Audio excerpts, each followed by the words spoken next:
So as I look at your July small space setup, everything looks pretty good here, but there is going to be one common theme that I see across all three variations, and that has to do with your support on jump number 3. So you start off very nicely here. The lead out is good. The line that you set is good. But what we're going to watch is the timing of your deceleration from 2 to 3. So if we look at the pinwheel here, we're looking for the dogs to drive from 2 out to 3, give us a nice tight turn, 3 back into 4, but it's still our responsibility to make sure we cue this jump, particularly when such a common setup that we see in agility is a 180.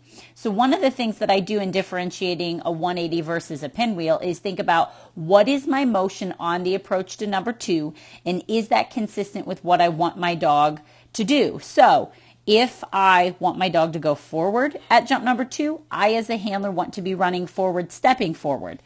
If I want my dog to turn lateral, so if I want him to come over number 2 and I want him to turn, then I will decel and or move lateral. What we see happen on this is as you're approaching with Penny, you actually stop as she's lifting for number 2. So right here, she's airborne, and that's going to be your last step, which basically relies on nothing but a verbal to get out here and take the jump. And that's not a bad thing to rely strongly on the verbal, but what it does do is it risks diluting your 180 cues, because now the question comes up, if this deceleration and the lack of forward motion, so you can see you stand there, is what cues her to go forward after number 2, what then are you going to do when you want her to turn?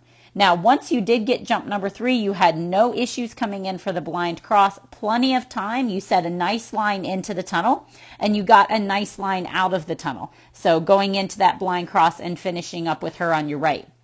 But this theme of support on jump number 2 carried over through all 3 reps. And I actually think that as you went, you started decelerating and hanging back earlier and earlier because you were relying on some patterning. So watch this as you run. Here you stop. There's your last step. So you can actually see your last step happened earlier.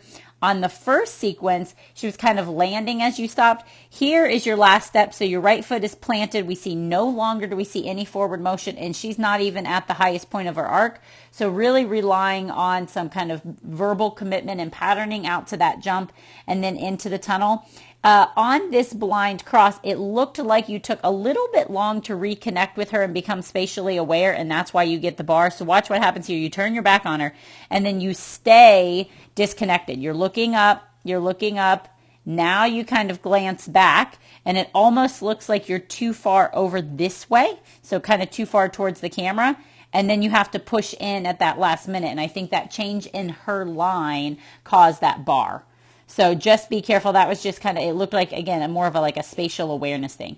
And then on the rear of all of the sequences where you could go in deep to number 3, the rear cross is the one where you could go deep because you don't need to be ahead for the front or blind. And again, we see you planting even earlier than the other 2. So here's that last step, and her front feet are lifting. So each one we see you decelerating progressively earlier. I can pretty much guarantee you that if you were running one of my guys with that early on the decel, they would turn off number 3. And then beautiful rear cross. You got a great turn. I mean, a very, very tight turn with that rear cross out of the tunnel to finish up the sequences. So the crosses themselves, kind of the main component of the small space, you did awesome on. The front, the blind to the rear, all of them were great. The biggest thing is to make sure that you can do some compare and contrast on what you're going to do for a pinwheel versus a 180.